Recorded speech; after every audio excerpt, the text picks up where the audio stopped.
Alright, we're gonna start fresh as soon as this is fixed.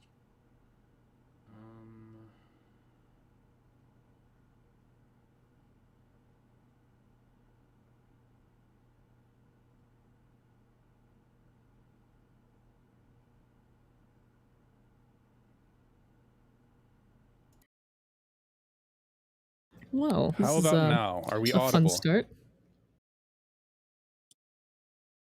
Thank goodness. Okay.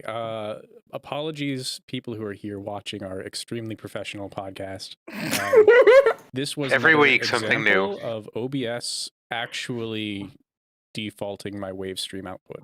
So I don't know when that happened, but I sincerely apologize, and hopefully you can hear me now. Just anything in the chat for a yes. Thank goodness. Oh, Can you good. hear everyone else? And Everyone thank you. be loud and stuff. Me? Loud? It's less likely than you think. Do not squander at this sound leveling I leave you. Loud noises. Oh my gosh. All right. Well, thank you very much. Welcome everyone to Lorelines, episode 45, Endwalker Spoilercast part 6. My god, this goes on forever, but we love the story. We are now at Thavnair, part 2. We just finished up the moon last week, and this week we are beginning the final days and see how far we get. So Everything is on fire. I said a lot more flowery stuff before. I'm very sorry for the botched start, but welcome one and all. Yes. Thavnair So, round yeah. 2. We get back from the moon and we're like, man, we saw some shit up there. You're about to see some shit down here too.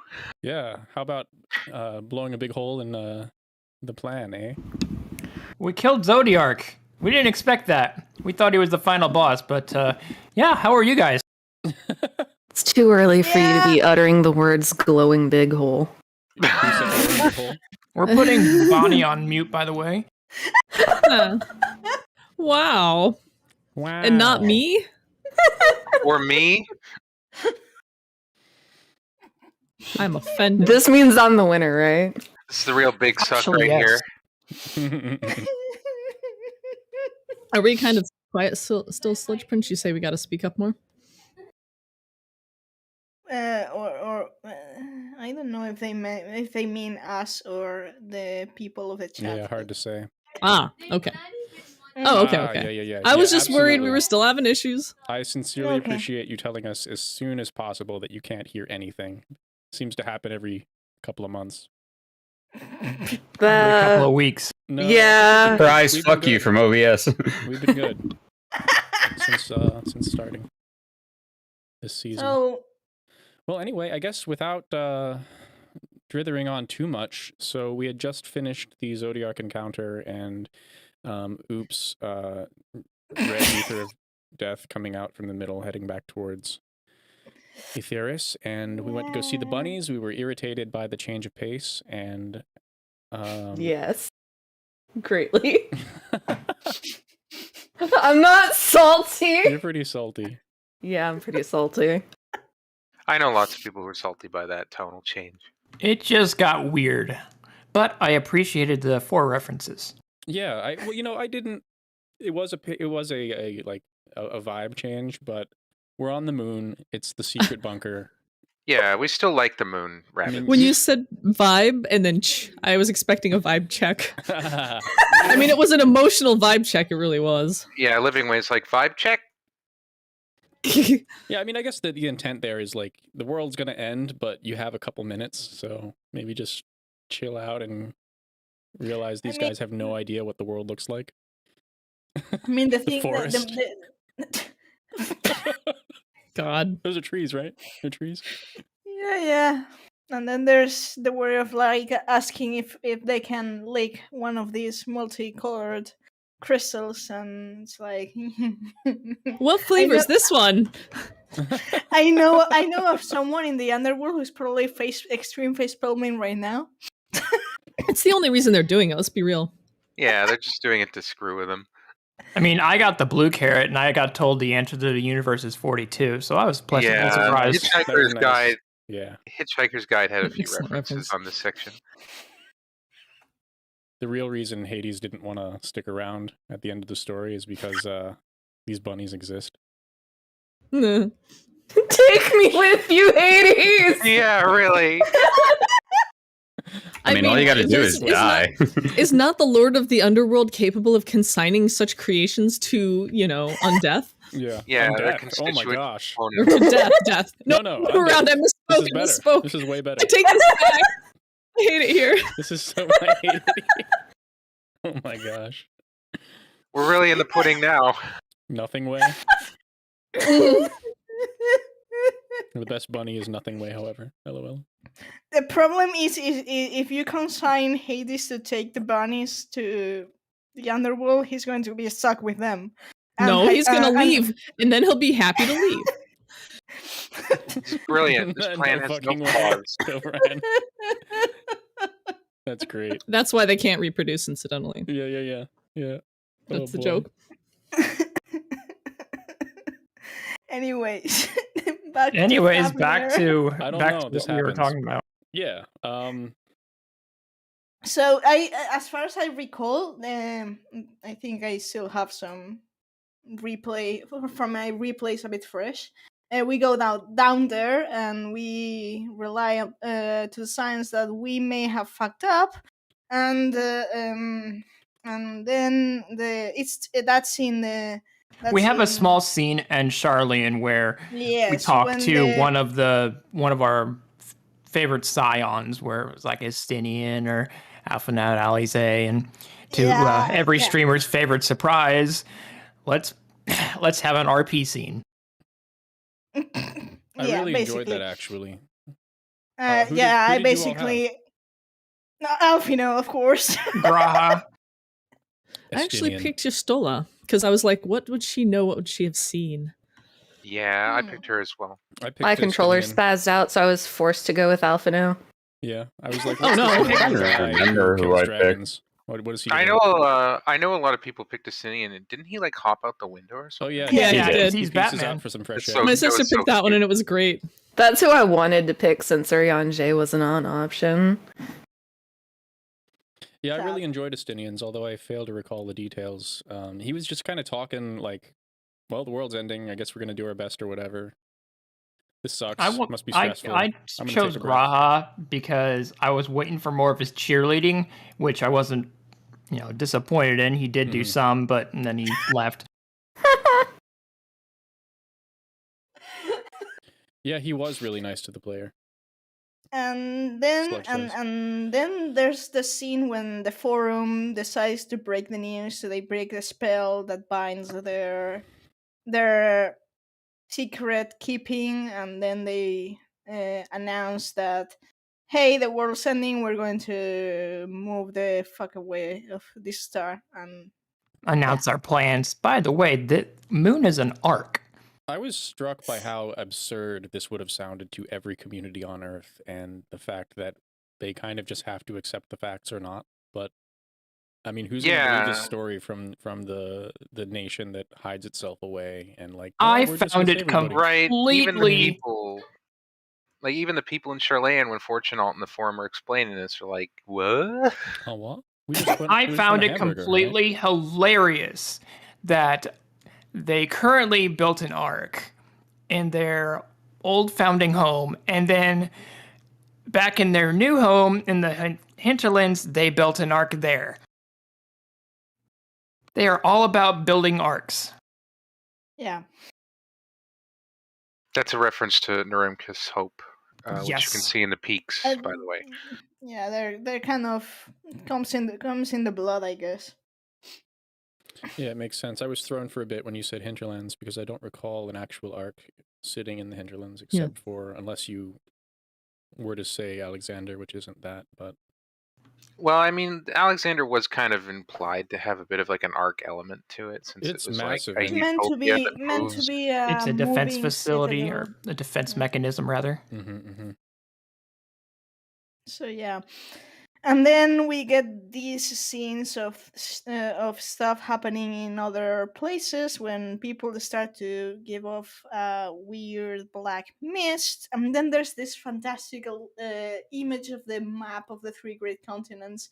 And then there's the subtle desaturation in the color. And then suddenly Thavner is like rotting. And I was like, Yeah. oh, fuck. When they were showing the scenes of different areas and they got to Ishgard and showed Aaronville, I was just like, don't you dare hurt my bunny boy. Yeah, you just gave him to us. I found it weird that it started in Thavner and not anywhere else. Just straight up Thavner. And they could have picked anywhere else on the map. They could have picked, well, let's say somewhere in, not Limsa, but like the continents, Eorzea, or they could have picked Authored somewhere in there.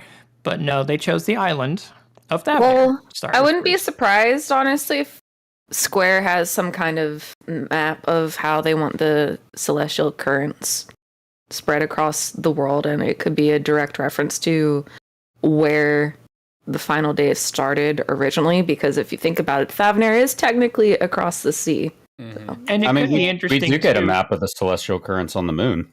Yeah, Mhm. that's true. Yes, but we don't really know if the geography back in the Unsundered Theris was exactly the same. It was It's kind certainly of, not. But And- regardless.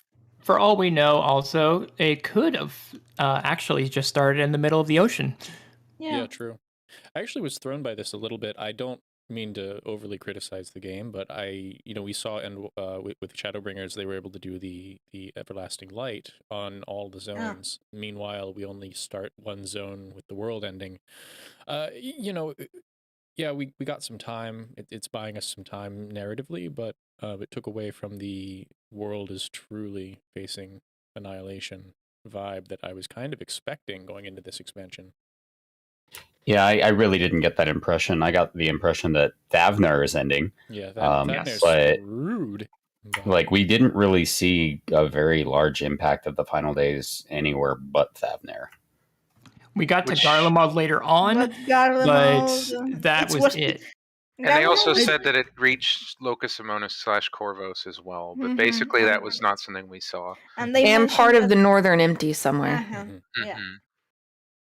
I will But- say, in counterpoint, they did say that in ancient times it started across the sea and spread. So we were technically during the quote-unquote spreading phase of Mhm. Yeah, the for final sure. days. If it had been allowed to continue, it would have engulfed everything eventually. Yeah, but I do agree that this apocalypse did not feel very apocalyptic, and that is definitely one of my main complaints with Endwalker. I think one or Something two that zones felt- would have done It okay. was, yeah, it felt like another symptom of them condensing multiple expansions into one. I would or at s- least the I would impression seemed to be. Sorry. I would say that, plus also the fact that it's a little harder to go back and revamp existing zones. I would have liked to see Star Shower Weather, since we know it exists in other places, even before it like starts actually catching fire. I feel like that was maybe a missed opportunity. I understand, though, it's easier to take your existing zone and create a hellscape there to be your your apocalypse. What bothered me honestly about it, it's someone's in chat said something about the ozone hole, and that's exactly the sense and the feeling that I got with this ethereal currents. I was like, this could be a really cool global warming analogy, a global climate change analogy. And then they were like, actually the heat death of the universe, and I'm like, okay, but where did that come from? Go ahead, Meowth. That Thavner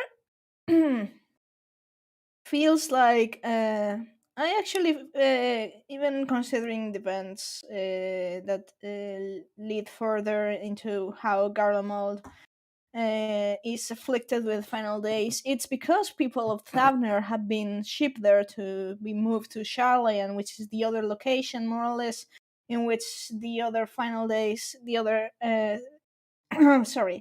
the other outbreak of final days happen. And it makes me think of the final days being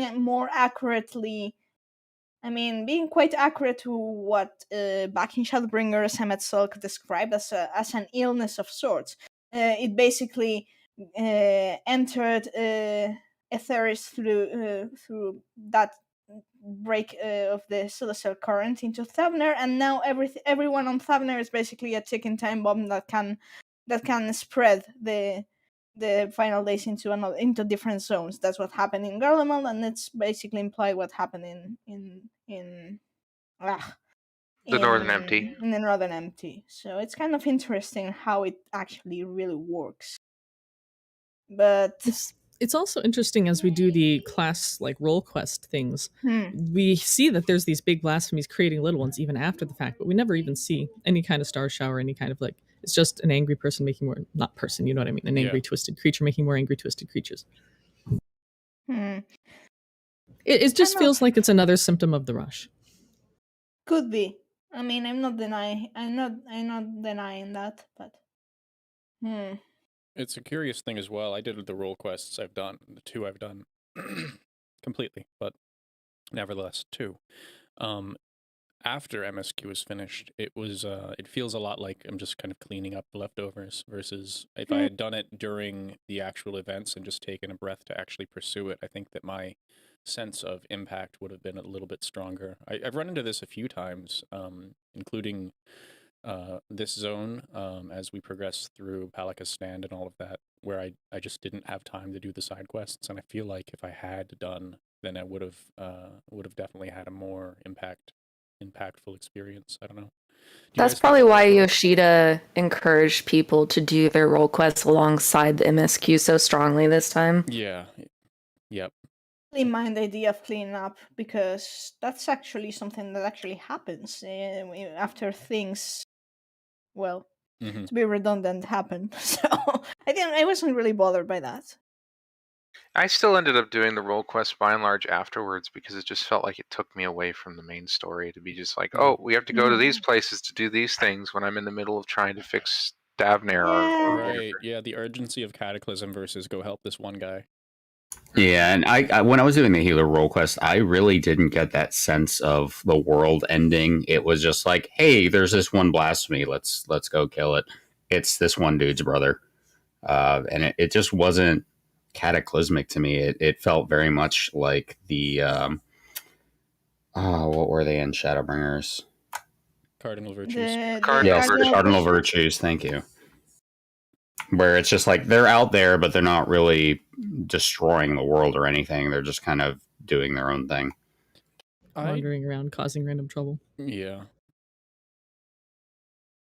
How do I say this? I didn't mind that aspect of the Shadowbringers role quests because the vibe of the expansion was different, right? Like the world wasn't imminently ending. It was slow. It was a slow bleed, and you can kind of take a breath and pursue these virtues versus supposedly the everything that Shadowbringers primed in our hearts, right?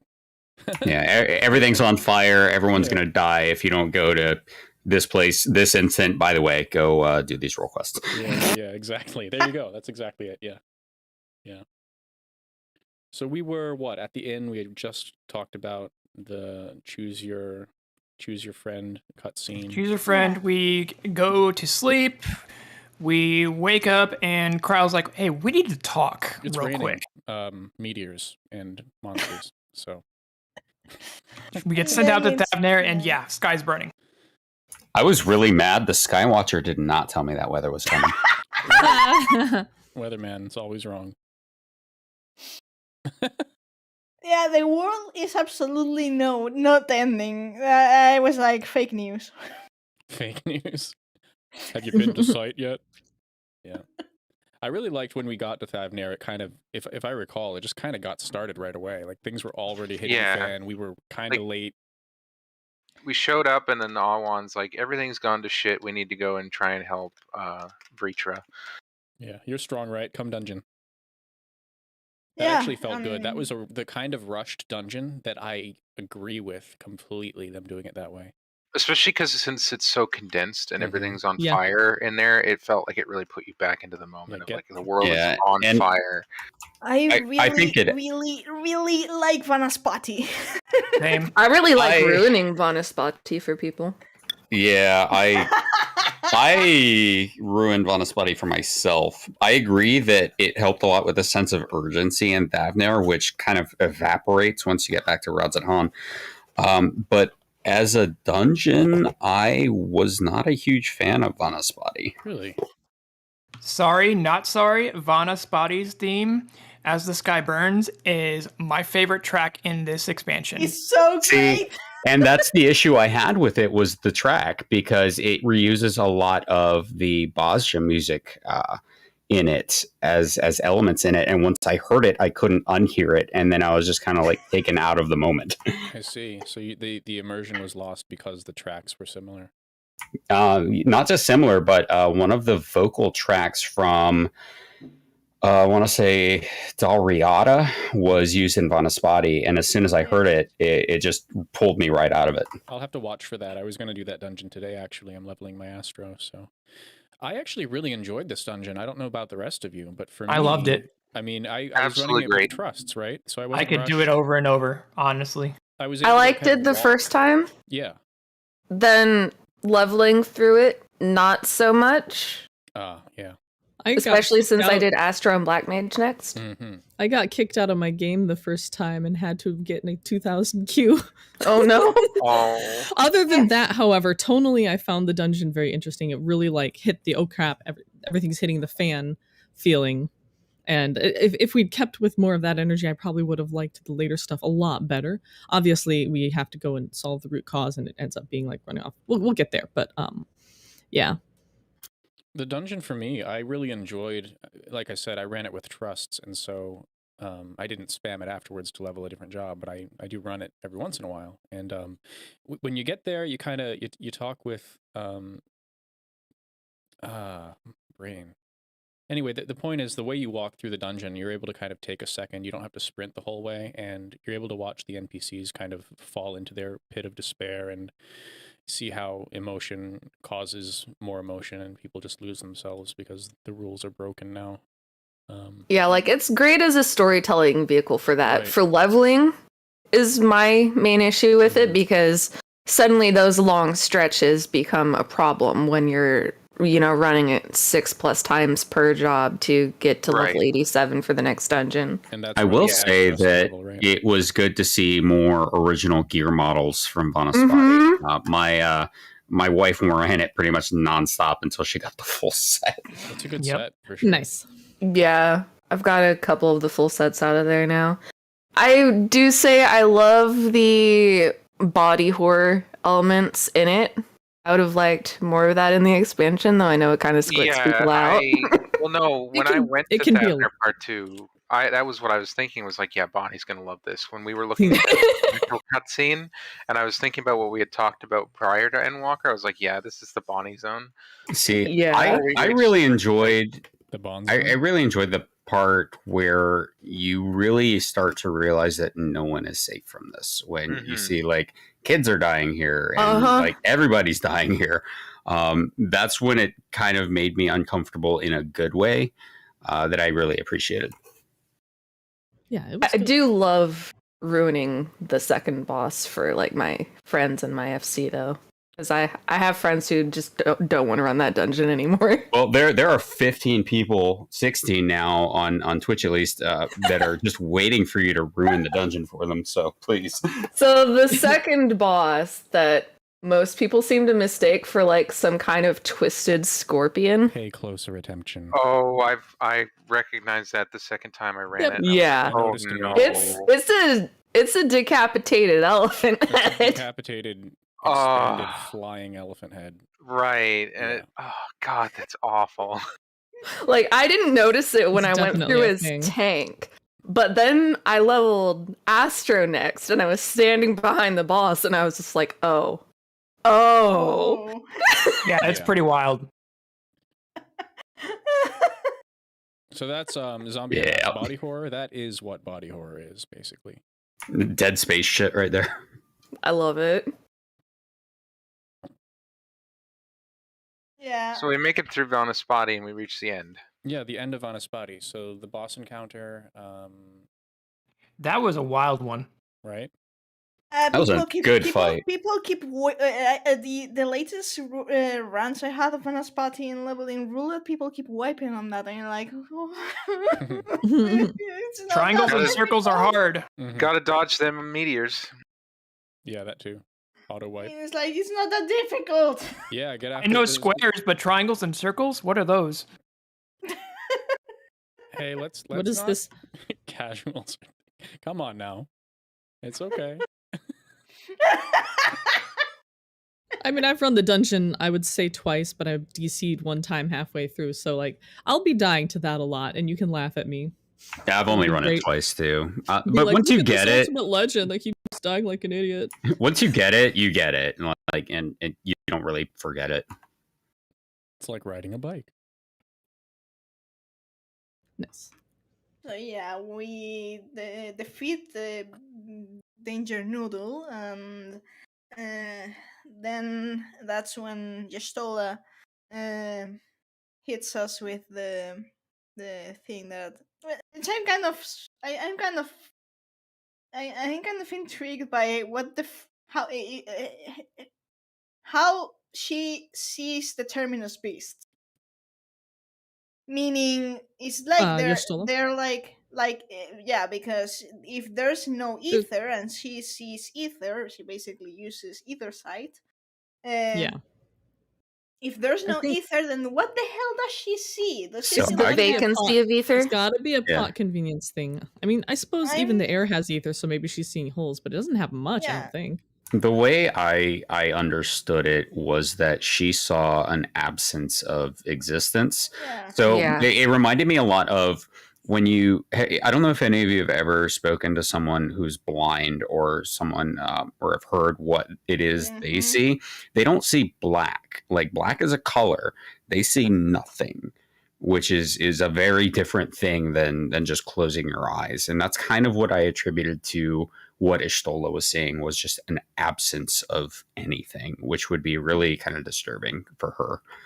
Yeah. Wondering if you're just seeing shadows, like it's just hard to. Yeah, so she would literally be attacking the nothing when she's running trust in there and just hoping that she's hitting something. The empty, maybe. She was basically attacking the dynamis, just that she couldn't see it. Yeah, Midnight Korath, exactly. Ishtola would be like, Wyatt empty cat meme when the cat's looking at the bowl. Why is it Oh my empty? gosh. It's Schrodinger's end beast. Oh my goodness. And that's the thing, because apparently that's when we learn that the ether rots and not even souls return to the ethereal sea, which is Horrific. quite fucked up. And I Yeah. still don't Always- buy that explanation either. Same. Still is the cat that's wiping don't up buy the it? glass of water. I'm convinced that's just getting converted to dynamis, like an energy Mhm. conversion. Yeah, it's See, I don't I- even think it's that. So The souls and ether have to be getting from the planets to the black sun somehow. Well, there's no ether there, it's all dynamis, or a majority dynamis. It is, Right. but also, isn't it said that the dead sun in Ultima Thule is comprised of all the different souls from I the mean, you worlds can- that the you Matea can destroyed? understand- Not comprised you can of, understand but that contained therein. It is a dead sun, truly a dead sun. But inside, That's why I think they're there's stuff. converted to dynamis. Yeah, that's possible, Neela. yeah. Is One thing. Arnian, is your point that you think the souls are there? Yes. It's not the same material essence. There's I something else. mean, Meteon Your does dynamis. say that Meteon does imply that she's going to sort of liberate the ultimatums, and so new life can spring once more in the universe. But one thing is, well, I think it's not impossible that she somehow got those souls into the ultimatum, but. I mean, otherwise, just destroying a soul works the same for her as well. And the point was not those souls to be born again. So if she simply destroys it or corrupts it with dynamis, the result is the same. One thing that I want to drag us back to the what happened to the ether Please. that rotted away was that when we finish Thavner the first time and first learn about Akasha, I forgot her name, the researcher, the alchemist Nidana. Nidana, states that Dynamis can't be created or destroyed. The only thing that anyone can even do is influence it through emotions. And Medion is probably the most powerful instance of that. But we use it during limit breaks and when we overcome what are previously thought to be insurmountable obstacles, but we have not, I don't think, seen an instance where Dynamis can be created or where it's been destroyed. It basically is just taken, used, and then it returns to being like a background radiation of sorts. Right. So for me, what I took it was Dynamis is destroying the ether of these people and removing them from the cycle so that they don't go back to the life stream. They'll never be reborn, which to me was far more horrific than anything else that's ever happened in the game before that, because these people are well and truly dead. And it's a whole morality argument that I have beyond that. But that's how I interpreted it. Well, this feeds into the huge discussion during Shadowbringers of the ethics of the rejoinings. We've gone over it a billion times, but like the argument has been basically in a world where you truly are reincarnated, it's not an article of faith or some false truth. This is reality in this world. It changes what the cost of killing all of those people is, right? But now that the souls are really short of getting Medion to release them, truly gone. This is a true death, whereas before it was like a temporary sleep. Right, and compared to the ancients, people living and dying, in the blink of an eye, they're like, "Oh, I killed them, but they'll be back next week." Right. As babies, but nevertheless, those souls are still around. Mm-hmm. Yeah. I mean, from the ancients' perspective, basically yes. I mean, there's no debate against that.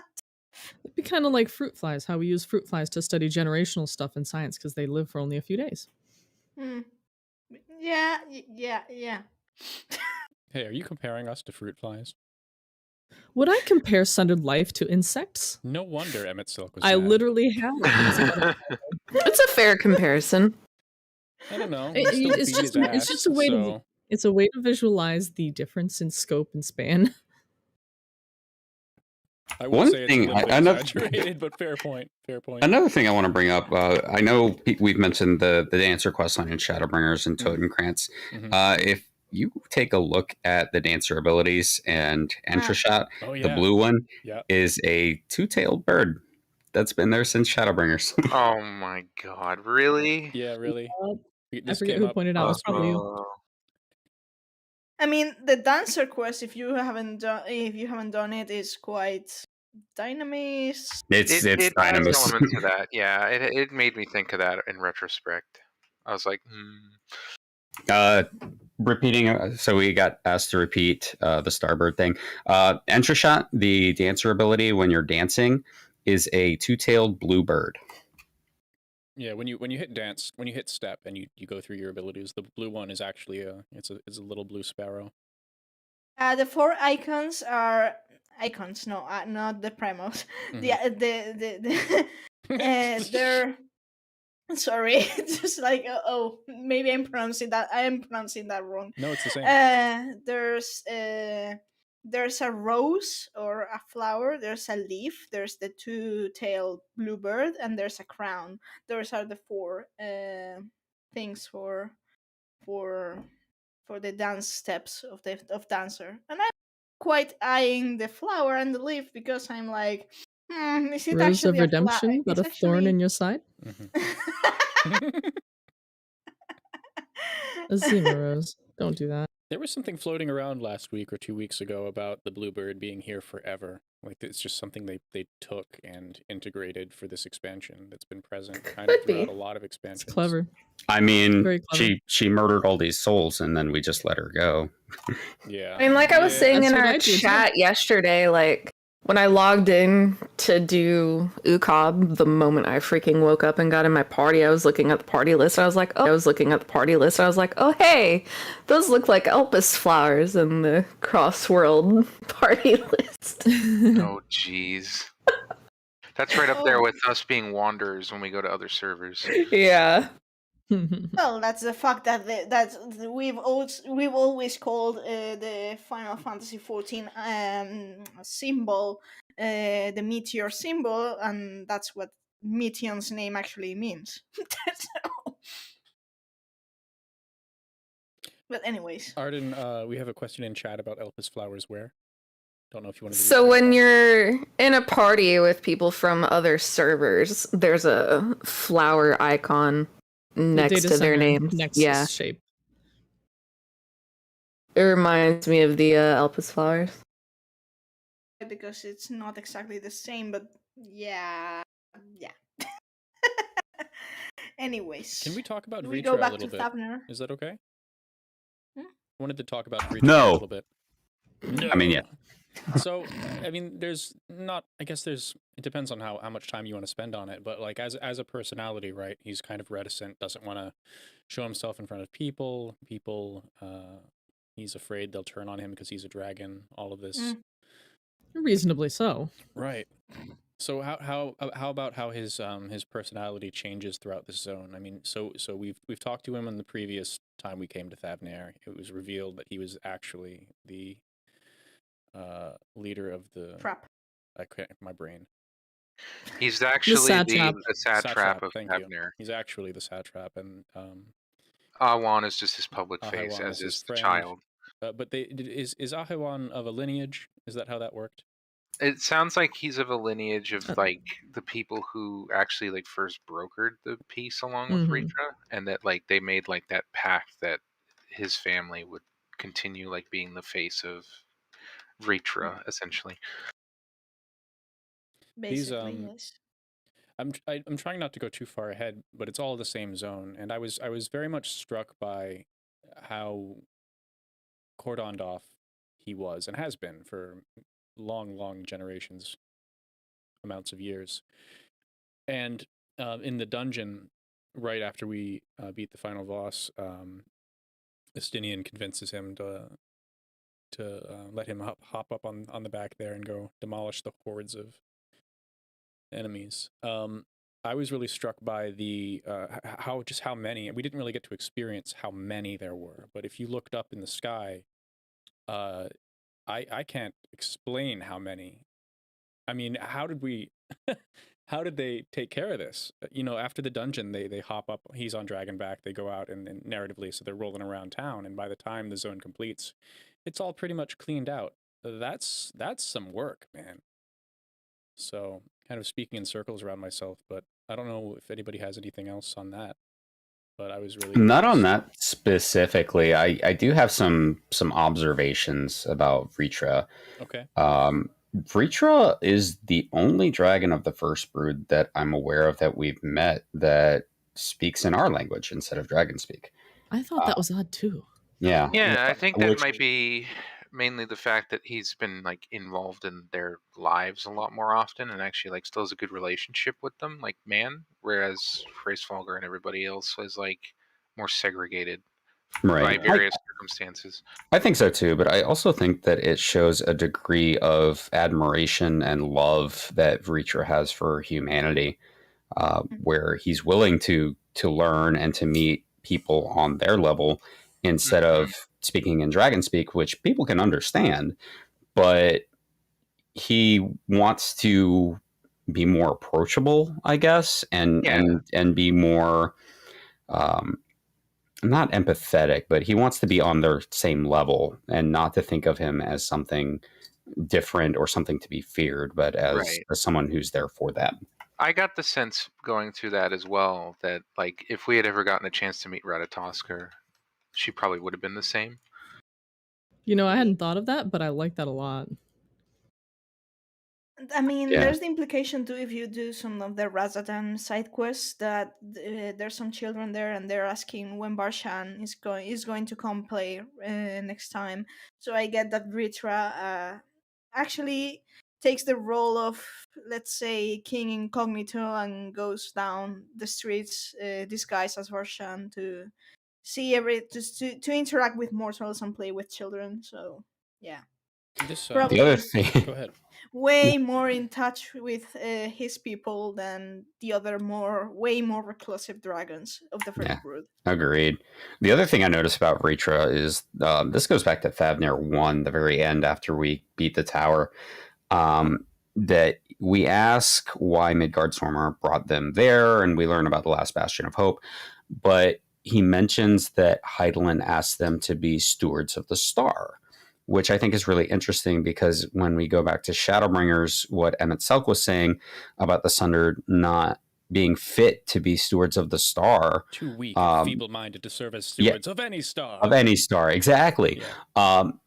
Heidelin had every opportunity to have humanity sundered serve as stewards of the star, but didn't. She asked the dragons, which were also unsundered, which means she agreed with Emmett Selk that humanity was not ready to be stewards of the star. Yeah. And But- it took the rejoinings to make humanity get to the level that it was strong enough to serve as stewards of the star. Or even attempt to. I think she always believed they were capable. It's just that she wanted to give them more time to become more capable. I don't know. It's interesting to me because you know, the rejoinings made man more and more capable, but she is adamantly against the rejoinings. Every time it comes up, she's like, 7 too many, you know, oh, I can't believe I let him get some pieces rejoined. Mhm. So did you want him to be stewards or not? Because you can't have it both ways. I think this is where the coding basically of a primal must fulfill this must fulfill duty interferes with the right thing to Yeah. do. Mm-hmm. Yeah, it's actually probable There's that some, she struggles with the directive that she herself gave herself. Mhm. That she Not unlike gave how the herself. Asians struggled with theirs. It almost feels like once they were locked into their positions, they were kind of stuck. There's some stuff in chat I'd like to address really quick. Bahamut had a point where I don't think stewards was meant as a proper noun. I think she meant if you live here, please help protect the star. That's totally possible, and it could go either way, like Cobran said. But you have to keep in mind that the localizers are choosing words intentionally most of the time, and so it's at least a callback and very interesting, given that the dragons are unsundered and these are whole beings where none of us are. So it would make sense that if the dragons are coming on over here because their world is ending, and the current will of the star Heidelin says, hey, can you guys watch the planet and make sure things don't go horribly for a little bit? It would really help us out, and then I'll let you live here. Seems reasonable to me. If I may say something. Go ahead. I think that the point of Endwalker, even though I've seen the point going over many people's heads, is like people only get to see the good sides of Vena or Heidelin, but they fail to notice the uh, pretty much blatant parallels she has with Hades or Emmett Selk. I don't know And that a lot of people miss that. I think some I might do. have. I have a lot of friends that don't play in the lore community and are just like general service levels, and by and large, they miss that. That's just going to be the regular player engagement because they didn't make it blatant enough. And that goes With back respect to the actual question Bahamut brought up, I feel like she wouldn't have to ask people to take care of a place that they live. I feel like if she was going to charge them with this specific duty, it was an above and beyond thing. But that's just my interpretation. It explains why Midgardsormr was resting at Silvertear Falls, for example. I was meaning in the sense that, for example, in the 8th Umber Calamity timeline, Midgardsormr awakens to become the proper steward of the star. Actually, that's a plot thing to guide the people of that timeline to, well, basically be the warrior of light of that age. They will make the correct decisions, and he will help them see it through. Yeah, basically, yeah. So there's if you would ask me, and I would be getting a lot ahead of the point of this discussion, I would say that Heidelin Vena is meant to sort of represent the kind mother figure, and Hades is more. It's meant to represent the stern, but just father figure. That's exactly right, Meow. Good on you. Yeah, Mommy Heidi, hey. Yeah, I get that same feeling from Hades as well. But Hades probably would hate me to hear me say that. Yeah. Yeah, he would. I will say that to Neela's point, that I firmly believe, and Hades even says this in Shadowbringers, that Vana had way more in common with the Unsundered than she does with the Sundered. Yes. Yep. Yeah, it's part of the motif of this expansion is like as the Last of Us, you know, this whole notion that since she's the only one left, we'll try to see this plan through anyway. That was a really great succession. I'm getting ahead again, but the great succession of there's the scene with Elizabeth saying yours is the mantle of the Last of Us, and I adore the snark of may you have the joy of it and the loneliness. and then basically he's basically passing the mantle of the last of the Unsundered to Vana, and then Vana says something about as the last of my kind, blah blah blah, and then in Ultima Thule, then Hades and Hythlodaeus appear, and Hades instead transferred to the Warrior of Light to us. Hey, you're telling them the whole story, Meowth. Sorry, I'm but no, I'm kidding. It's a joke.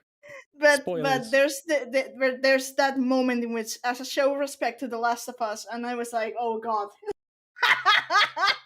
Yeah. It's like this passing of the term of who is the one who holds the legacy, and in a moment it seems it's Vana, and she doesn't actually pass the legacy to us. If you recall the cutscene, it's Hades who does it. Yes. But anyways, back to dragons. Neil, I believe Zombie said something on YouTube that we wanted to address. Have you gone to talk to all of the Scions after you complete MSQ? That one? Yes. I've only talked to Estinian, Alphino, and Alice so far. They're scattered around the map, right?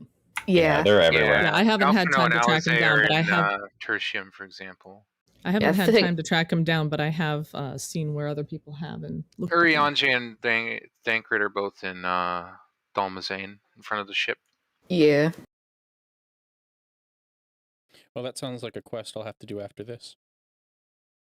Yeah, if I recall correctly, Arion J has some interesting dialogue if you talk to him there. He does. I enjoyed it thoroughly. Ystola's in Matoya's cave. Graha and Kryl are in the Beldisian Annex.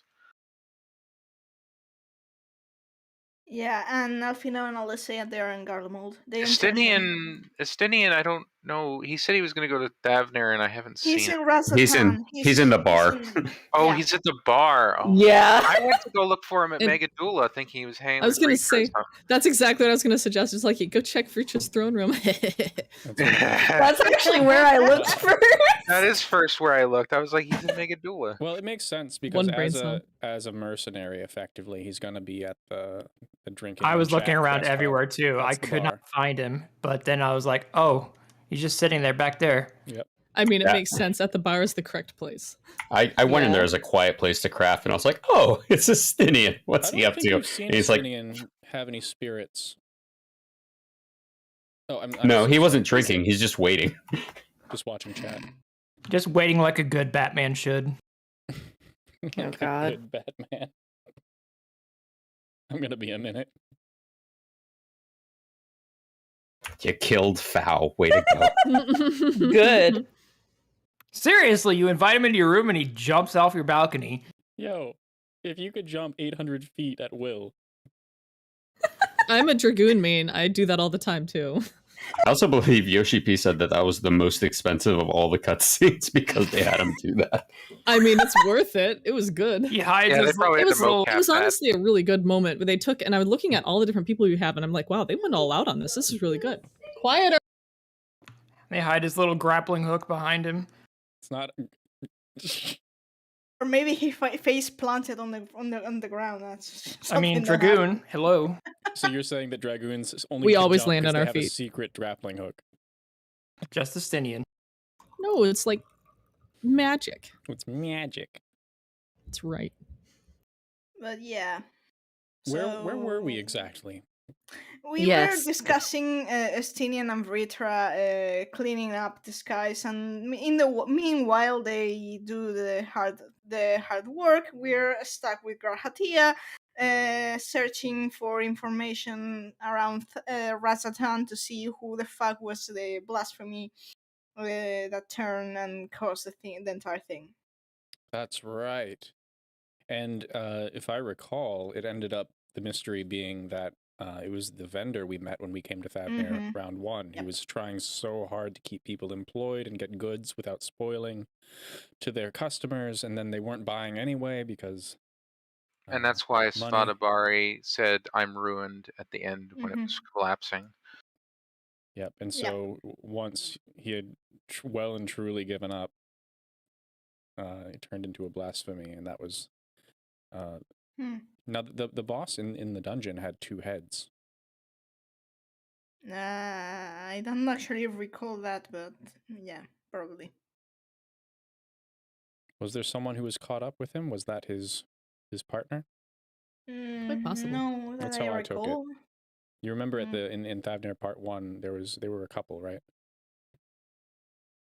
Well, there was someone else working like his aide or an adjutant or whatever. I feel like she survived though. Don't recall. I I will don't have to recall visit either. Jedli Math for Maybe chat can checking, correct me. Okay.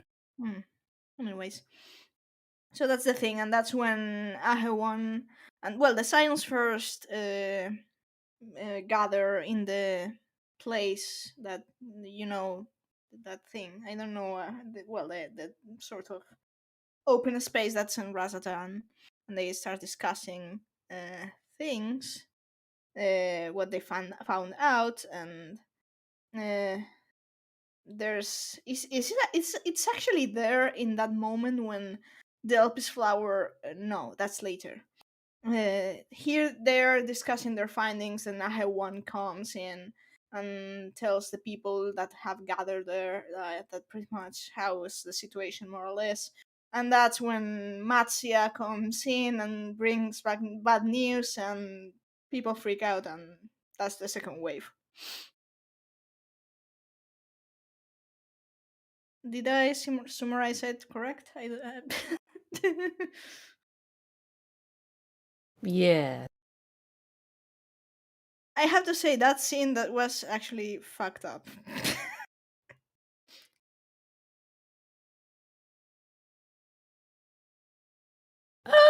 Don't all talk at once.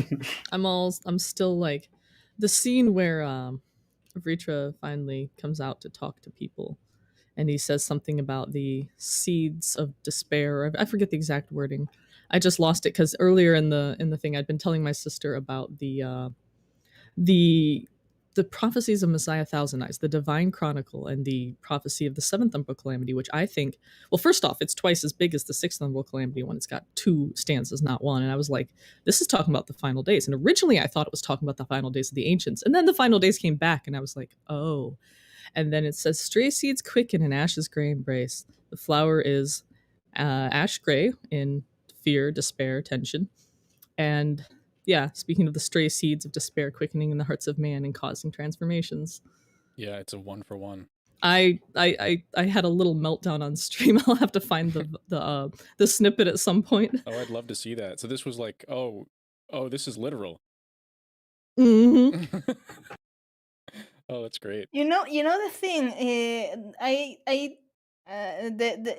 the Bodja questline, when you speak with Mikoto about her kind of echo, she if you've taken the time to speak with her, Mikoto speaks that her gift and form of echo is actually compared closely with that which Messiah Thousand Eyes was supposed to have. So Oh, that's intense. Nice. so if it's actually if Except future. yes and no. I mean, Well, Messiah's Mikoto's Thousand Eyes had visions of at of the least the future. calamities of the future. Yes, and Mikoto explains that the form of echo she has, it's I know what's going to happen, and it's going to happen. I don't have the entire picture, but all I know is that it's going to happen, and there's And no way to prevent that. that's why it's the worst form of the echo, because you have no context for what you see. Congrats, you get to be the bearer of bad news to everyone because it can't be changed. I It's mean, like, yeah, I he see actually- myself dying, but it's in like 80 years. That was a really cool I cutscene, mean, by the way. in Nausea. Mikoto herself says that she doesn't really like telling people of her visions precisely because of that, and the only time she did, it caused a really bad argument with a close friend. So And then she fell out of an airship. yeah. So yes. before Vritra comes out, right, we have the scene where unfortunately the negative emotion does get through to the citizens of Radzatan.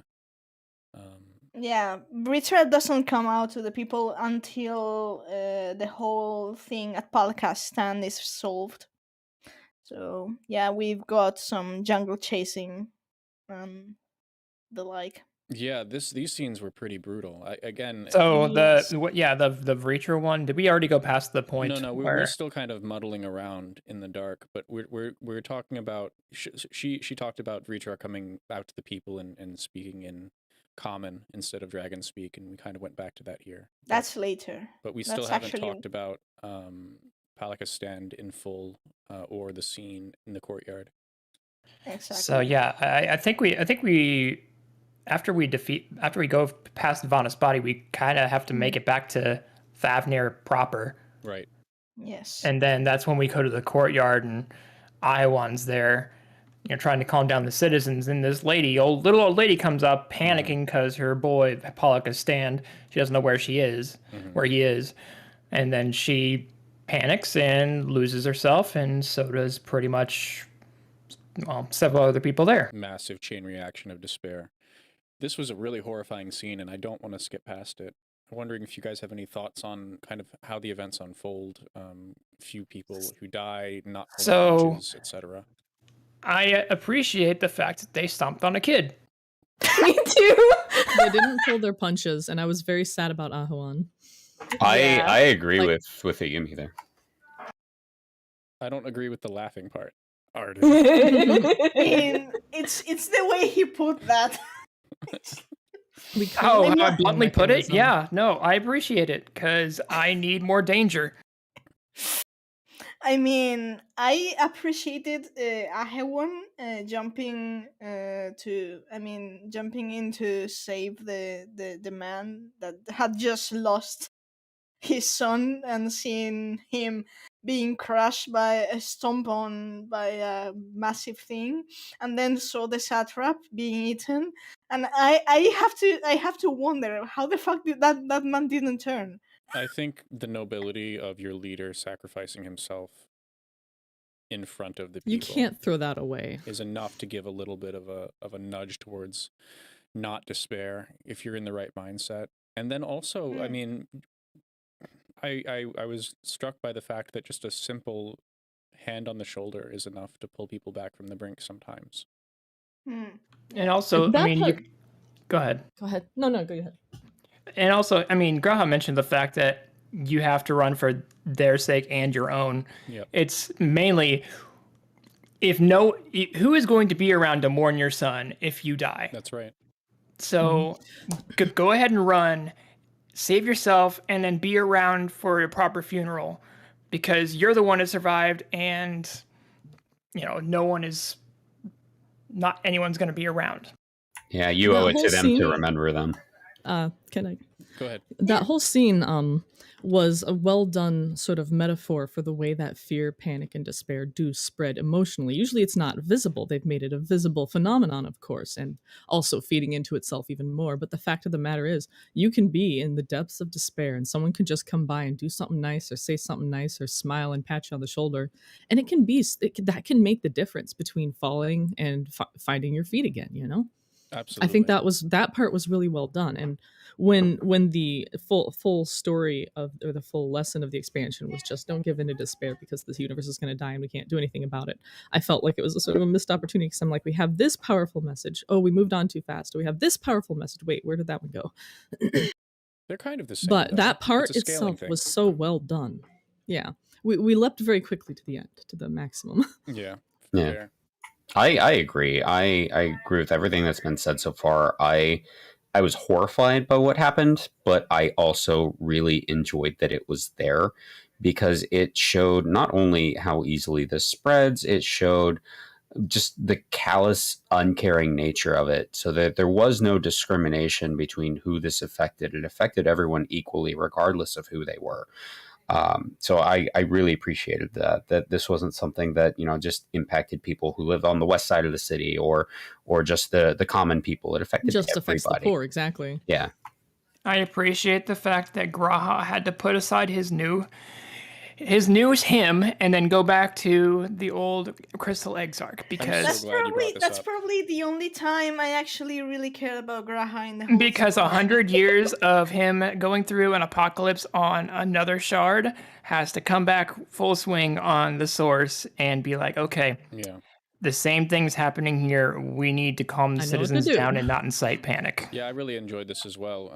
Sludge and Kolrath had started this conversation as well, and like it's nice to see that even though he's very much senpai notice me most of the time, he does have a full 100 years of experience as a leader of a nation to pull upon when required. He doesn't like to do it apparently, but he's fully capable of being a leader. That in his own sigh right. was what he did, and Yep. he doesn't like doing it, but he drew upon it. Oh yeah, and it's strong. I mean, this baby scion, I guess, could absolutely rule a nation to this day, and it was heartwarming Yeah, and impressive. yeah. I was impressed.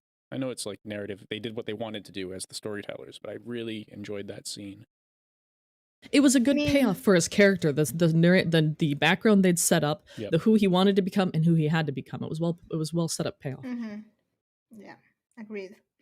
Although I gotta say, I don't know who the character was in the patches, but it wasn't the Exarch, and it wasn't who was in it. I think that the character in the patches was their attempt to make it see like, oh look, well this is what he would like to be. He would like to be a bit more carefree and like adventurous and stuff, and go on adventures with his hero. But like it went a little too far in that direction, and I think it settled out into a better equilibrium in Endwalker. Yeah, I agree.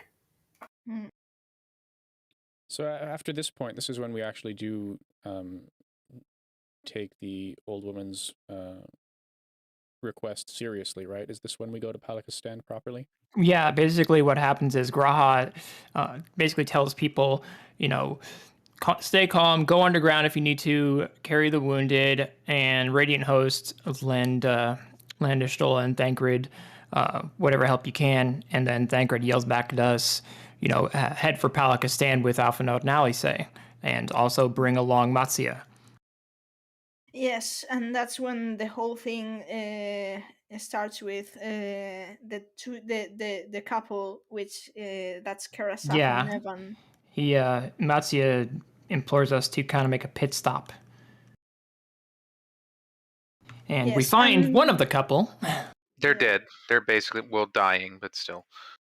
Yeah, this was I mean, not the couple I was Karasaf was speaking of earlier, dying. to be clear, but yeah, absolutely these scenes. Let's go through them. Go ahead, Mhm. Meowth. So Karasaf is dead because he was killed by the blasphemy in question, trying to buy time for Mevan and their newborn daughter to run away. And that's one thing that actually made me realize this is fucked up. That that way of dying, that is not being turned into a blasphemy, is seen as a mercy, and it's like, oh Well, god, we're it's more than- really fucked up right now. It's if more than this is- just that, because it shows him he had something to live for, he had something to die for. He wasn't giving into despair, because he Yes. had the hope that his wife and child could maybe get away and have a chance at Mm. survival. And that hope kept him from turning, even as he died. And That's so he precisely the same rejoins kind of Samsara. hope of rebirth. I mean, if anyone dares tell me that the ancients were flawed, I'm going to how do you say it? Beat this part of the MSQ into their heads, because that precise type of hope is what prompted the ancients to sacrifice half of them Yep. into the zodiac to save the other. I'm That's sure there were exactly the many same. I'm sure there were many ancient parents who, kissed their children goodbye and went and became part of Zodiac so that their children could live. Mm-hmm. Yeah, It's a precisely. parallel that was certainly in the back of my head when I was thinking about like these people now becoming stewards with resistance to this like all-consuming despair, basically. Even if they weren't going through the same kind of experience of sacrifice, they were still trying to become something more than they are usually, and coming together to help each other through this moment. I think we see that a lot with the Palaka stand section.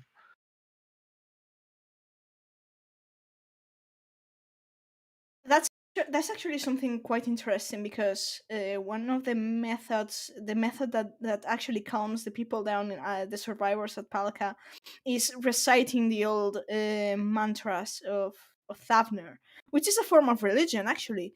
So it's that I really like, after the entire storyline. I mean, A Realm Reborn, Heaven's Word, and everything. That prayer is basically equated to potential icon summoning. This time it's meant to be it's portrayed as a source of hope in the direst of times. And I actually uh, the first time I really liked the contraposition. The subsequent times I played through this, I was like, yeah, you can't fault the ancients for doing what they did. It was basically their form of manifesting hope. This is the proper role of religion in any society, this scene. Yes.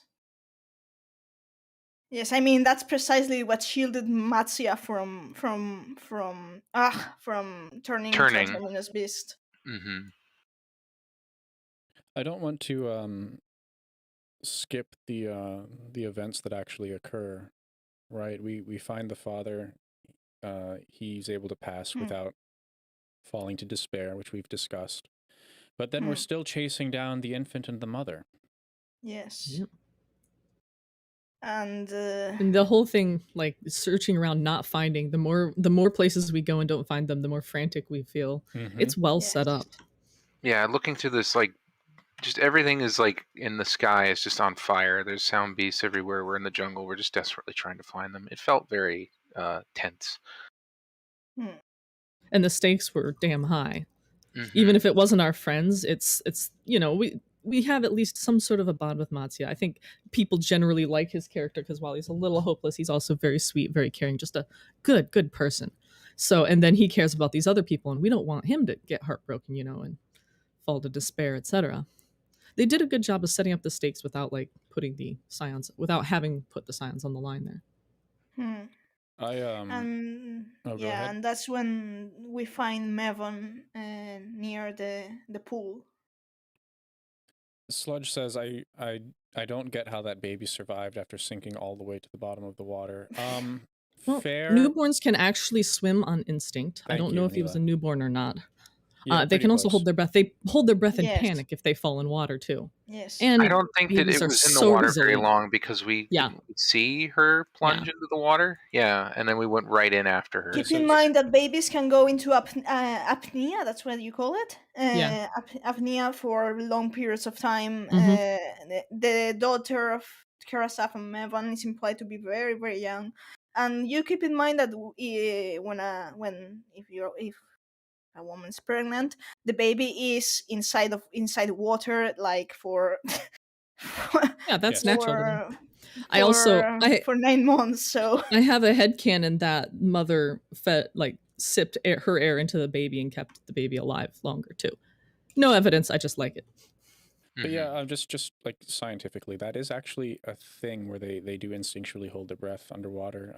Feel free to open up a search bar. It's really, really kind of surprising Mhm. when you see it for the first time, but that's actually real life. It's just a matter of how long, okay, and how deep. Yeah. So, I How mean, long and how deep? those are fair. Those are fair questions. I'm assuming Warrior of Light swims really quickly. But Yeah, ultimately though, it was the biggest thing I think was just that the baby was shielded by the mother. Yep. It was Hmm. not a very deep, like it was deep enough but not too deep of a pool of water, and we went right in after them to get them out. Yeah, if only she hadn't tried to drag the baby down with her. hey, Hmm. hey now. I mean, in that situation, there's not a lot of conscious thought being given to anything but keep the baby safe. Oh, I mean, she was dead before she hit the water. And I'm assuming her neck snapped as I'd soon as she forgotten was Yeah. about thrown. that actually. Yeah. No, they mention, Humans are not meant to be thrown by their head. yeah, they're not mentioned to be thrown Not by their generally. head, but they do mention like at the time of impact, I believe. Was there That too. suspicion. Well, being thrown at that velocity Yeah. by the head, Yeah. the impact of the water is like hitting Yeah. concrete. Yeah. Yeah, if you hit water hard and fast, it's very bad. I'd forgotten about The that. only thing that the only thing that actually saved the baby from going the same is that actually she was shielded by her mother. Yeah. Yep. The body took the blow. So Wow. yeah. Why basically. belly flops hurt so much? Sludge trying to break the Yes. tension Yep. here. I mean, I it's can true. confirm. Ooh.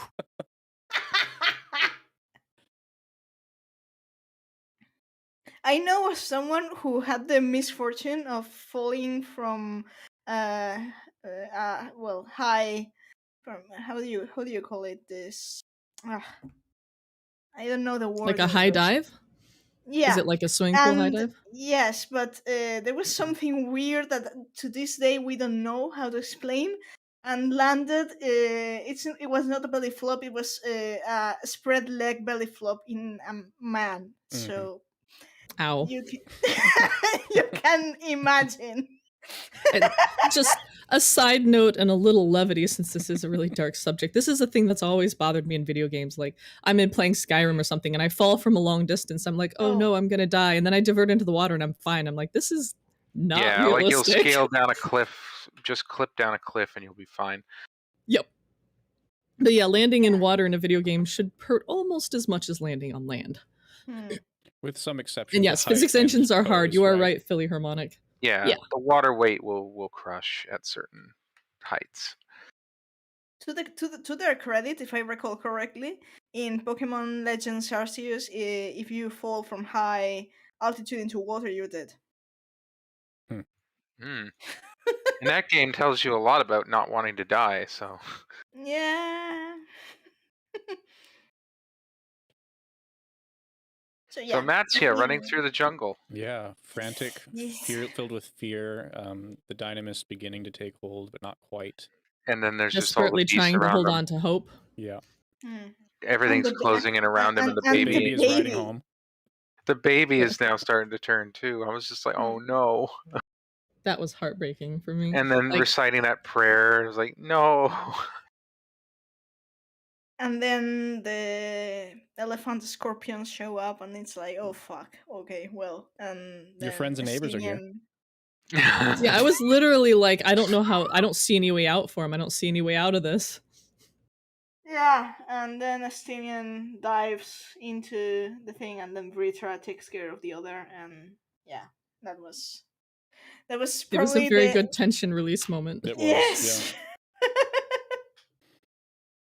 It was. I mean, they actually set the mood really, really well, because all this time you've seen that pretty much no one is safe. Then they're not pulling their punches, and then you see the scorpions appear, Matsuya on the verge of transforming the baby as well, and you're like, oh god. Well, okay, I guess this is it. And then, fortunately, Estinian and Vritra come to save the day. So yeah.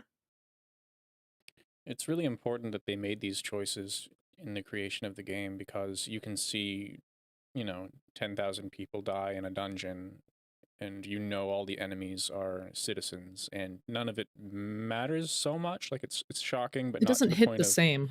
right. But when you make it about a family, and a small infant, it's like It's in real life, actually.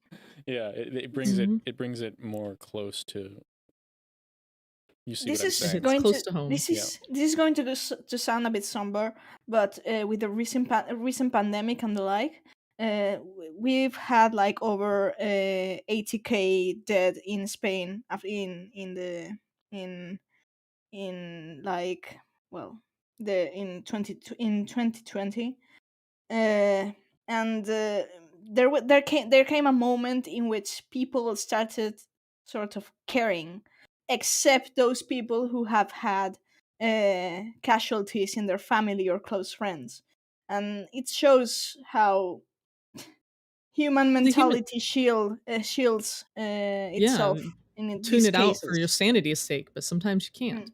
And in a narrative like this, in a fictional story, the bringing it close to home is an intentional reminder that we do this for our sanity and for our safety, but we can't do it too much.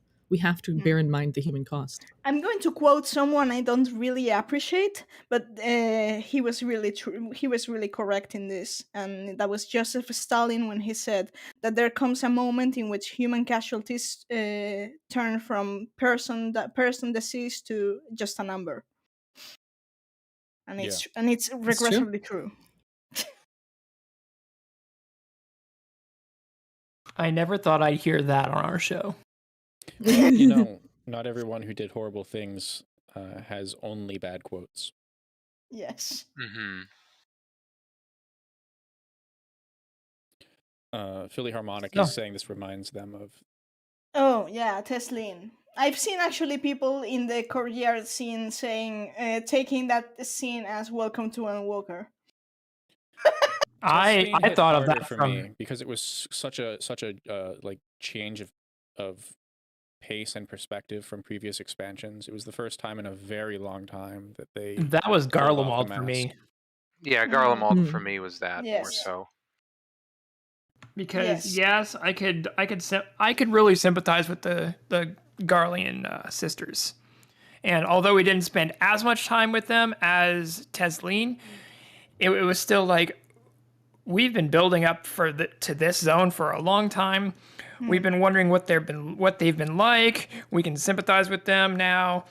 We want to actually help them, but they don't want they to be helped. So maybe there's a chance that we could help these two. Nope, they took their own life. Now what are we here for? They felt that you were a greater risk than cold and monster and Yeah. you know The things cold like that. the cold and monsters they were used to. Yeah, And in that moment, it's a known danger versus an unknown. Sorry. in that moment, it was more like I wasn't horrified. I felt bad that I was there, and that if I was there making it worse, should I just leave now and It's a very good abandon them? It's a very good moment, and it really, to me at least, brings home. Sorry about that. It really brings home the argument in Amrot that we have in the Windcurrent quest between the shades, and they're like, well, should we go over Yes. there and do stuff? And everyone's like, why wouldn't you? And I'm like, there are some pitfalls to that. I mean, being American who looks at American policy with open eyes and former military, I have some opinions on the matter. Like, As there are do things I. you need to step in, and there are things you don't need to step in, and there are things you need to Mhm. wait to be asked to step in. And I feel like those two shades were trying to tease that out in at least a theoretical way. Whereas Yeah. in this case, in Garlemald, we're trying to tease it out in the very literal and present sense. And Mhm. there The were more going. urgent I mean, sense. there were going to be missteps. It was never going to be perfect, but it's still heartbreaking. Since I'm a political scientist, my main focus thus far has been on international relations and international security. So we actually talk about that a lot from what I've done, like and in particular with regards to terrorism and international terrorism. And like, there's no real easy answer to any of those kinds of questions. And knowing when to intervene versus not intervene, for how long, like what kind of investment you want to put into it. It And the tends to be a very consequences of fluid that being situation. like, and the consequences of that being wrong end up with things like the wars on terror in Afghanistan and Iraq that just go on forever and don't seem to ever actually like do anything but make things worse. Like, but when it was in the moment of their inception, like everybody was like convinced, or at least a lot of people were, that it was the right thing to do, that we didn't want to have like what happened that caused that to be the solution, the reaction. We didn't want that to happen again. And there were people who did argue and still argue that it was the right solution, even though it's been patently proven since then that it was not. It was. There's just no real necessarily easy answer to these kinds of questions of intervention, and I think they were trying to touch on that a little bit with both Garlemald and Thavner as well. Like in Thavner's case, you're intervening in a situation that seems hopeless, where you can't even get consent from what like you're fighting, because it's no longer people anymore. Versus in Garlemald, a lot of the times they were just choosing that they didn't want to have you come and save them. They didn't want to have anything to do with you. They just looked at you as an invader, just like you had looked at them as an invader. And a lot of the times and that's, I think, a little bit, I think the reason that resonates a bit more for me and others is that it's a little bit more like the real life situation of like, you go into a different country, they're not necessarily going to look at you as a liberator. They're going to look at you as an invader. And that's I think Garamol hits hard, because you're set up as the Ilsevar contingent. Of course, they have they have good intentions, but they stepped into Garamol thinking themselves the saviors, and then they step into them, and it turns out that they're making things worse. And it's a slap to the player who's. Or it's a slap to the characters, and it's a slap to the players, as they thought, we're not going there as invaders, we're going there as to save them. And then the situation slaps them back into harsh reality that get off of your high morality horse. Definitely echo the high morality horse thing. Although it's hard to say that in truth we were making it worse. They had no hope of getting rid of anima. The only reason we could argue narratively that we were making it worse is because they were actually setting a trap. Fandaniel and Xenos were putting more pressure on to delay us, and so us showing up, there's a third party involved, right? But they don't want us here, and that's regardless, that's the truth. But going back to Thavner again. Thavner, yeah. So that's when Vritra decides to step up and show himself to. Yep, we make it to Palakistan. We get the baby and Matsia, all sorted out, and then we decide, okay, we gotta go back to Thavner now, or back to not Thavner, Radz-at-Han. Yeah, after we get the baby to safety, we go back there with Vritra and everything, and he reveals himself to his people essentially. And also, Fortunate and the foreign posse decide to show up as well. Yeah, that was an interesting scene. How about, I know that people didn't have much left, but they accepted Vritra with open arms immediately. I mean, they just took his word for it. I thought that was I didn't think that was strange. They knew that they had a divinity, right, but they didn't really know like what he looked like. They knew it was, in like paintings and scripture and everything. But I mean, you have someone who has spoken through someone else for the longest time now, and now he's, for at least currently, he's being very sincere to you. So the least you could do is trust him. I think it was a mix of the situation being so dire as to not ask many questions, and the fact that the Hanish had a big deal of respect for the satrap, and it helped them to accept honor his memory. Yeah, they have like open minds about like accepting other cultures and races to begin with. Yeah. So having a dragon, which they already have a positive disposition towards, just kind of adds to that. And the dragon, Vritra, loved the island of Thavner and loved his people so much. And they could see that because he was actively fighting for them. They would have looked up in the sky and seen him with Istinian fighting for them. He didn't see them as annoying or, as malicious as some of his other brethren did. His perspective was probably more like Radatosker's was, and maybe even Hraesvelgr's before his perspective was a bit more poisoned by what happened. He was reclusive on his island. I would go so far as to say, I mean, for one, the way he's acted over countless years has been the way a proper ruler should act. But there's something more there. There's actually affection, like love, for his people properly, like a proper father of his country. This kind of level of, I'm not above you, I'm with you, despite being But in control. So there's something here that's deeper than I think the other that's a dragons. recurrent theme, anyways. In there's that there's been corruption, but the head states of well, any figure of authority we have met during the entire, say maybe both three, but all of them, for the most part, all have genuine love for their people, from the convocation to the elder Sincere, to the Sultana, to Aymeric, to even Thordan. You could you could say that even Thordan, even Thordan had love for Ishgard. He and Ritra is no exception, and the people of Garlemald as well. And it's even if you ask me, I would say that even Hades had a degree of affection for the people of Garlemald. That's judging by the way he narrates the zone. Or item descriptions like the glory bee soup. Yeah. I think that Vritra's characterization in the dungeon brought me across the finish line of feeling he felt a little bit deeper than any of the leaders we've seen so far. I mean, the inability to kill in the face of a transformation that's unavoidable, and the way he speaks of his people. This has always been his home, and it's much deeper than, to me, than most of the other leader figures I've seen, and I just can't really compare them.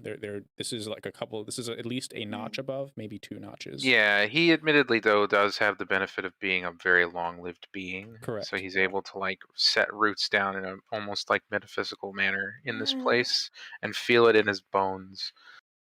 Maybe it has to do with being an unsundered being. You know, meaning that the longer they stay in some place, they feel they have time to feel attached to that place.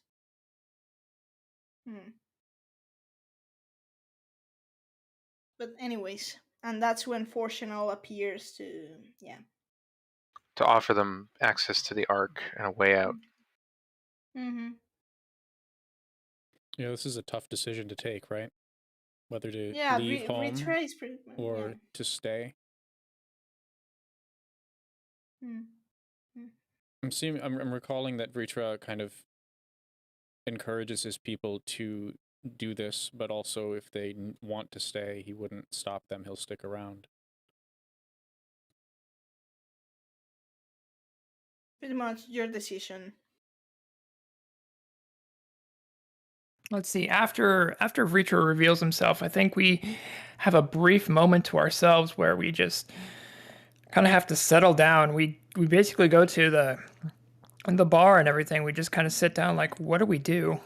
The thing is that I think it's during that after or through that scene that Nidana comes and discuss Akasha again. And that's when, hey, how about you check the Elpis flower, and then we bring out the Elpis flower and it disintegrates. Yeah, and that's what prompts the discussion in the bar about the Elpis flower that we no longer have, but that steers the conversation when they discuss this. It meant something to the ancients, because the Watcher revealed to us the name of the flower.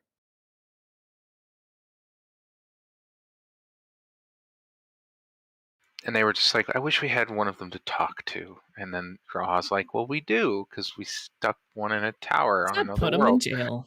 Yeah, do you remember that time where we saw a slight disappearance of ether go from an individual to a tower? Yeah. Remember that time when I said I was going to steal Olympus' soul? I did. I did. It's true. God. By the way, yeah, he says it. And then we turned him into a battery. Ugh. And then he turns himself into a battery. He doesn't have anything else to do. He literally can't escape. It's do this or watch the world burn. They put him in a place where he's only one choice. And he loves the world too much to let it burn. Mhm. So he's like, I'm just Mhm. going to do this. But I'm He not took happy on about it. himself. Sorry. He took on himself the duty of maintaining the balance. He isn't going to let it fall to this.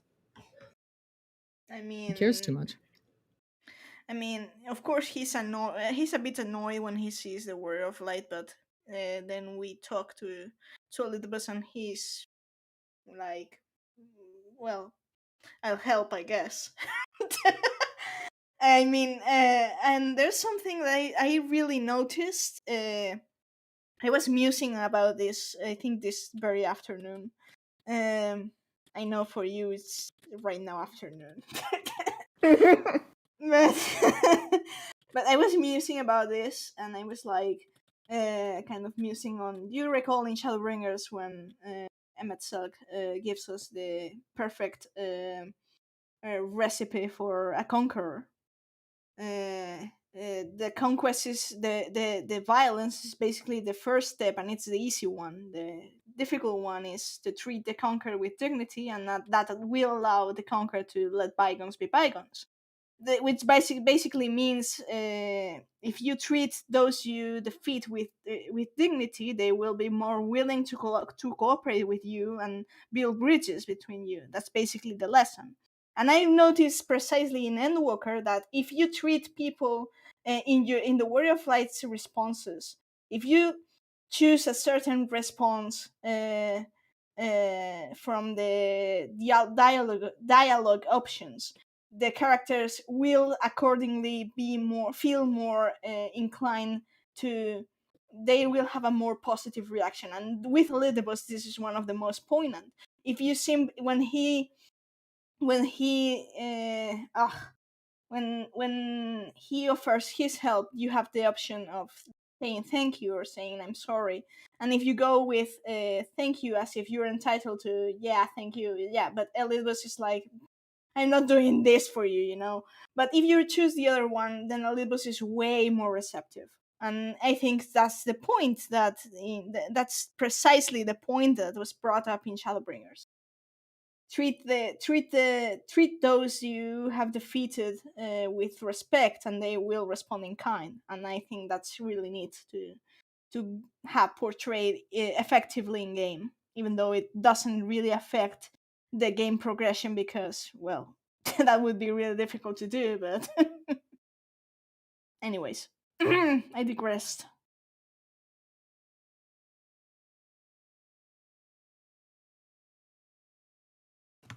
So, yes. My favorite plot point. Time travel. Hey, we get to have Right. another Elpis episode. I was gonna say, should I save this for next time so I don't go off for half an hour? I would say we should. They'll save it call till them next time. they'll call them Elpisodes. Episodes. Oh my God. Oh my god.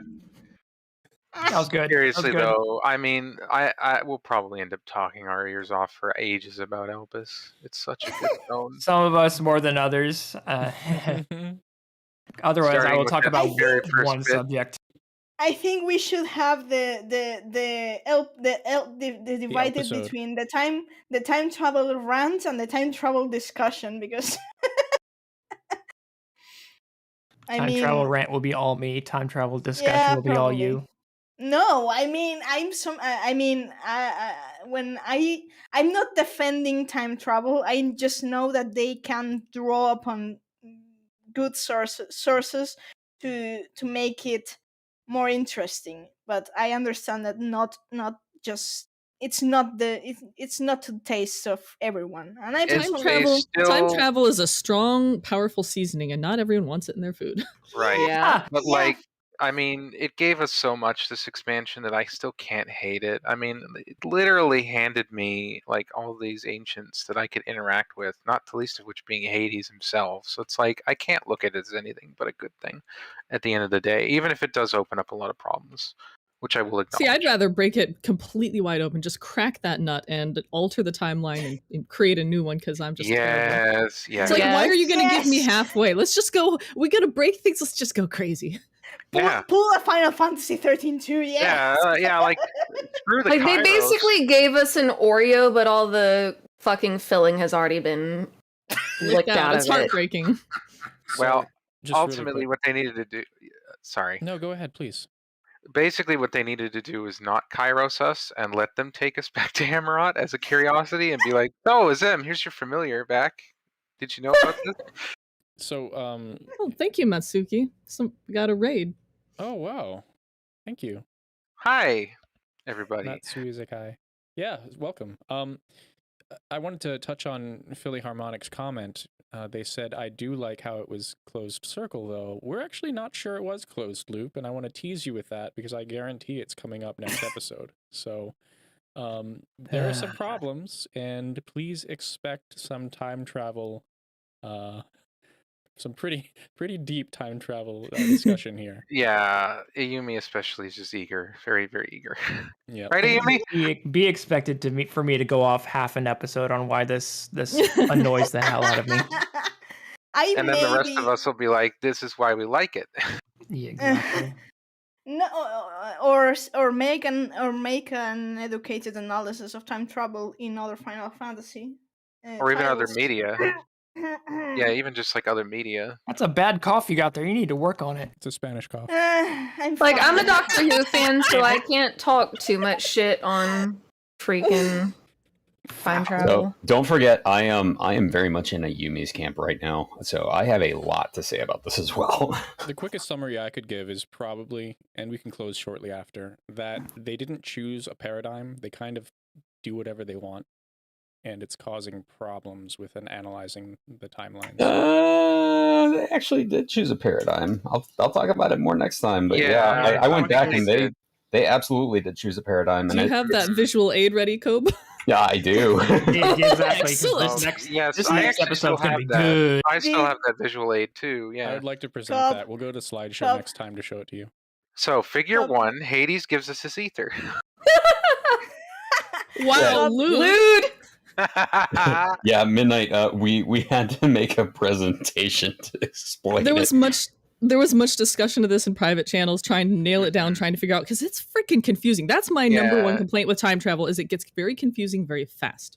Hello, Graha's timeline, which is still doomed. Let's not get I'm into asking this the dude right song now. All right, guys.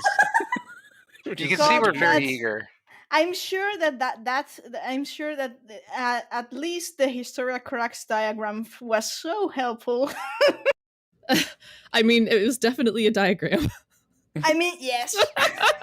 It was intrinsically helpful, but you look at it and your brain just sort of leaks out your ears. If you don't know Final Fantasy 14, Final Fantasy 13 2 context, yes, it's a brain leak of entire brain know. leak. We're all going to look like we're all going to look like Charlie from It's Always Sunny in Philadelphia next week.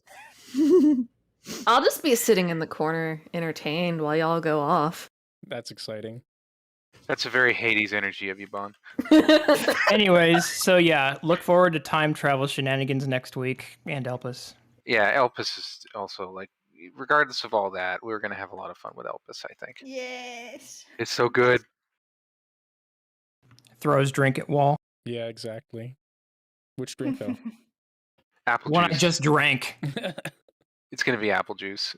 Well, I guess with that There's a we juice can, box at the wall. we can close up shop here. Any final comments before we go to credits? Any questions? Just going to say that apple juice made me think of Hermes, and you're all about influence. Deliberate. Thank you so much, everyone, for coming out. We had a lot of fun. I think we're excited to dive into the intricacies of time travel. And it's been great to have you guys supporting us. It means so much to have you here. I'm excited to start talking about the beginning of the expansion. Yeah, we're Yay. having a really great time, you could say.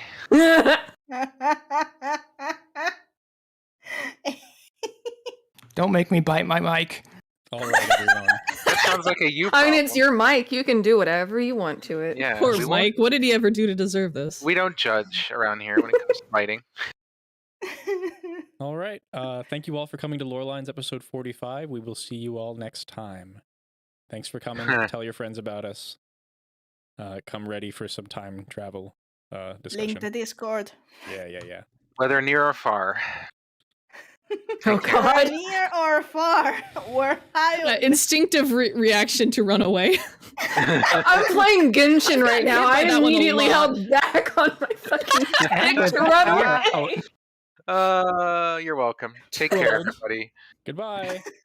Bye. See you next time. Bye, everyone.